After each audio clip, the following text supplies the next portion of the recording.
Hello people, good morning. It's another beautiful day. Hope your five senses work, health and strength is good. They're excellent. What? What's up Steam Deck fans? Tribe, Nation, Universe, World, Legion, what's good? Mob, what's happening? Squad, what's up? Nerds, geeks and freaks, and you investigators. Okay, you NVIDIA GeForce Now fans. Alright, let me deal with you real quick. Let's see. You're getting Banisher. I did this yesterday, but now Halo Infinite has been added to the mix for GeForce Now. Banisher, the Ghost of New Eden, release on Steam February 12th. Deep Rock Galactic Survivor, February 14th on Steam. Goat Simulator 3, February 15th on Steam. Skull and Bones, February 16th on Steam. And then Halo Infinite, that's on Steam, Xbox, and PC Game Pass. Okay, yeah. So those are the games that are coming to NVIDIA GeForce Now. Now that I got that out of the way, what do I have for you Steam Deck fans? Okay, No Man's Sky. It says here, No Man's Sky Omega update arrived with a free weekend and lots new. Even though Hello Games are now working on their open world survival game, Light No Fire, they're not quite done with No Man's Sky. Just with the Omega update, the update release also comes along with a free weekend on Steam, so you can be able to play it until 6 p.m. Monday, February 19th, and it has 50% discount too until the 26th. And what did they add to it? Let's see here. A fancy new starship that can hover, expedition upgrades that let you take your favorite starship on multi-tool along. You can take down and capture a huge pirate dreadnoughts ship. A whole new Omega expedition to play through. A rework of Atlas Path mission that has a finale where you need to make a choice. New procedural generated planetary missions. Then they say lots more, and that's it.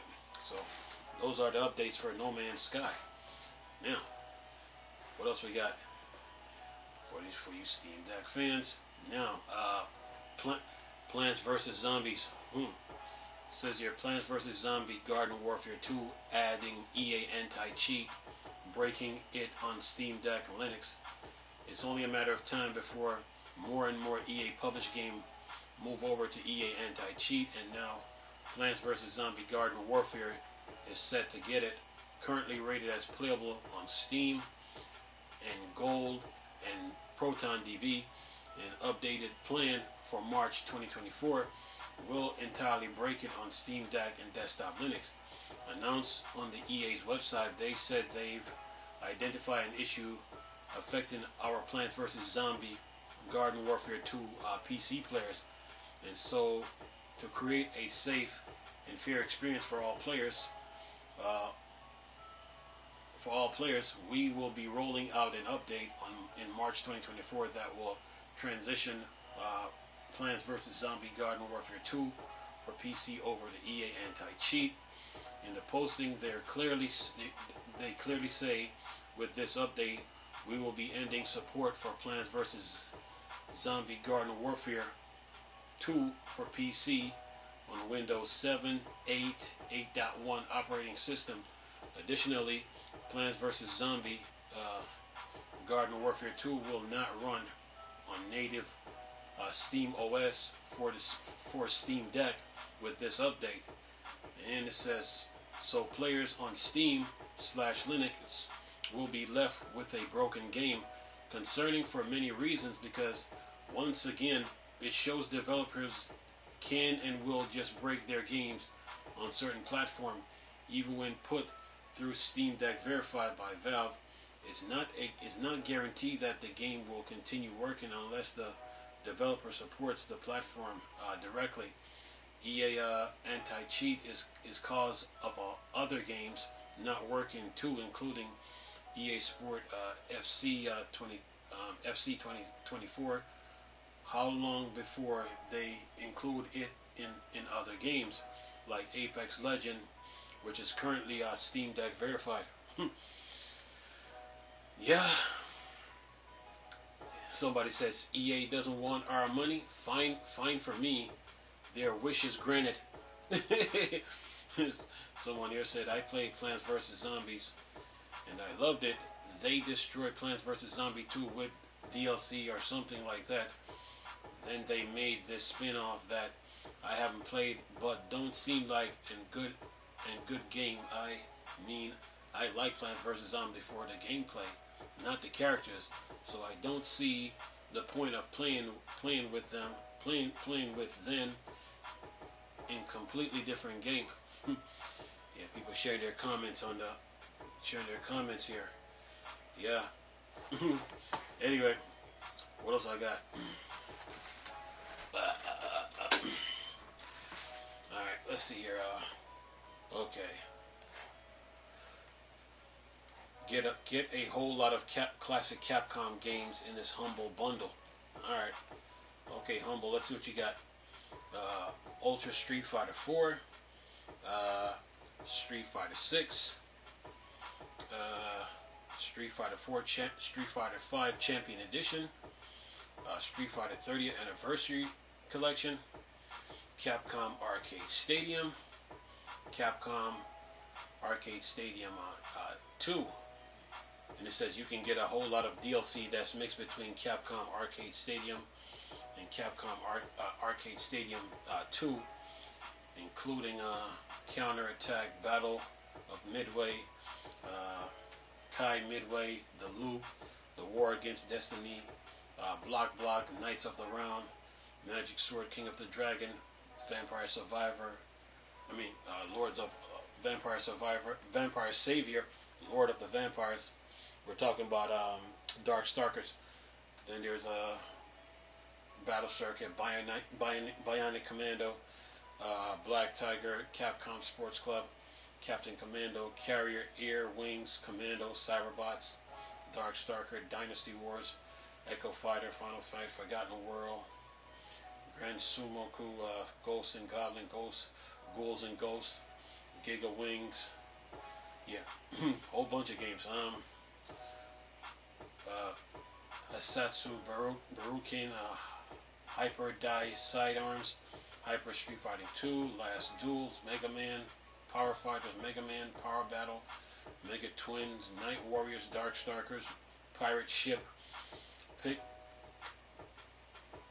Picnics, Power Gear, Pro Gear, Rally 2011, Slam Master, Saturday Night, Savage B, Seno Okami, Street Fighter Alpha 2, Street Fighter Alpha 1, 2, 3, Street Fighter 2, Strider, Gem Fighter, Puzzle Fighter, Super Street Fighter 2 Turbo, Tataki Banka, the Speed Bomber, Three Wonders, Tiger Road, Vart, Operation Thunderstorm, Vulgus, and the Warriors of Faith. Those are all the games on the Capcom Arcade Stadium 1 and 2. Alright, now, what else I got? Hell Diver. Let's see what they're talking about. Hell Diver 2 rated playable for Steam Deck by Valve. And it says Hell Diver is the bug squashing sensation sweeping the nation, skyrocketing to popularity in a way that the first Hell Diver could only dream of, and in a way that caught me off guard. I'm gonna be honest, I barely gave it much thought when it was shown off. Despite that, Hell Diver 2 has already surpassed God of War as PlayStation's biggest launch on Steam, has easily eclipsed its top-down predecessor in terms of popularity. The best surprise of Hell Diver was was that despite its kernel level anti-cheat system, something that normally kills Linux support, the game ran on Steam Deck, though not without issues initially with running it on the deck game mode due to said anti-cheat affecting game mode, but Valve quickly put out a Proton hotfix to solve it, and as a result of this change, Valve has now rated Helldiver 2 as playable on Steam Deck. The reason for the playable rating being due to small text that may be difficult to read and the need to manually configure graphics to set good performance on the deck. As for those settings, I don't own the game myself, so I had to rely on the word of Proton DB, where Helldiver 2 is rated as gold for Linux. And then it says here, according to Proton, it appears that a mix of low to medium settings with FSR set to ultra quality can get a mostly solid 30 FPS performance, which is pretty good for the handheld like the Steam Deck. I have no idea if this is OLED deck or LCD deck. However so may have to experiment on your own to figure out the setting, like the best setting that works best for you. Humble store in Steam, Helldiver. So yeah, you Steam Deck fans, you're good. News, deals, games, updates, the usual stuff. So yeah, you guys are good, man. EA.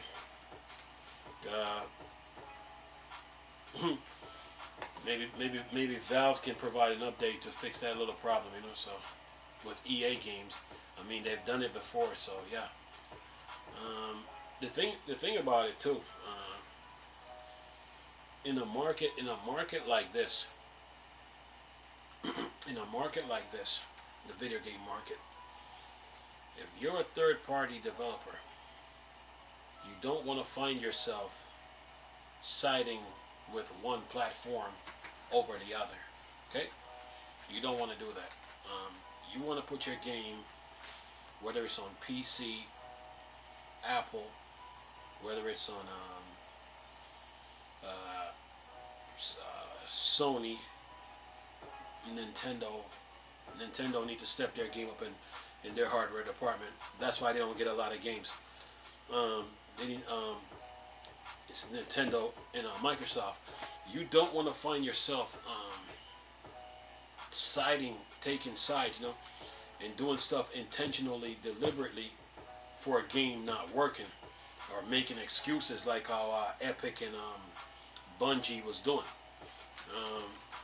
In a market like this, you want to put your game on every platform so you can generate revenue, so you can stabilize yourself, so you can survive this console market. You know, you don't want to find yourself, man, just siding with one platform over the other.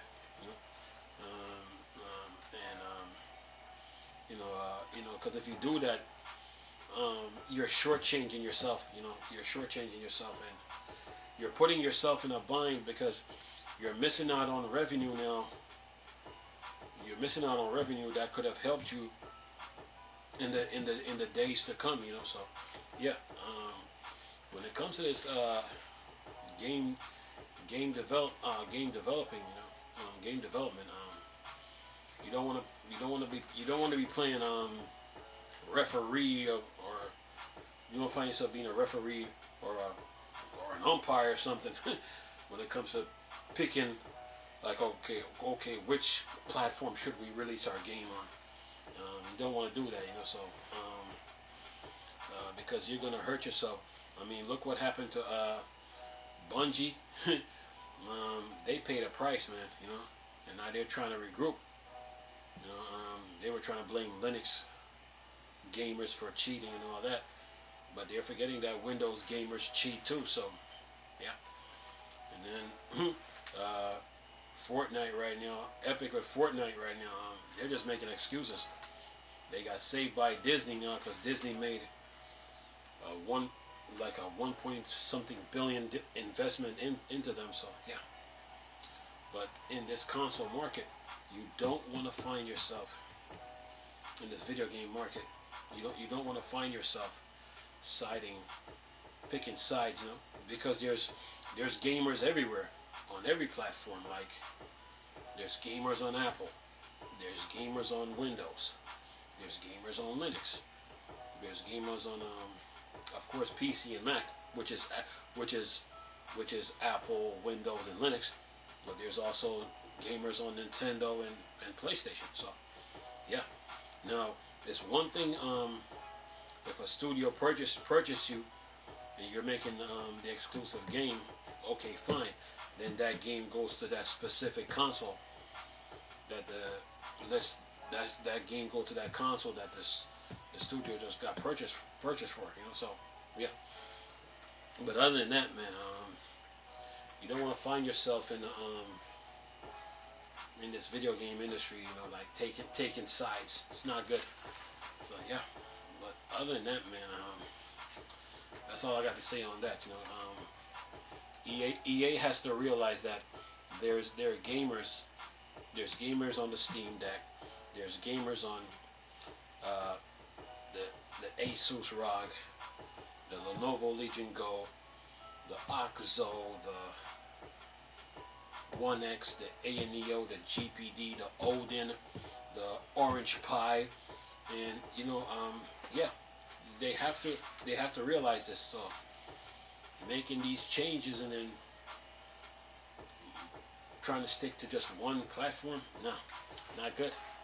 So anyway, but other than that, man, yeah. But hopefully things will change, as time goes on. Anyway, hope you enjoyed the video. Nice talking to you people again. Chris, still Star Wars and Star Trek fan, or Dark Side.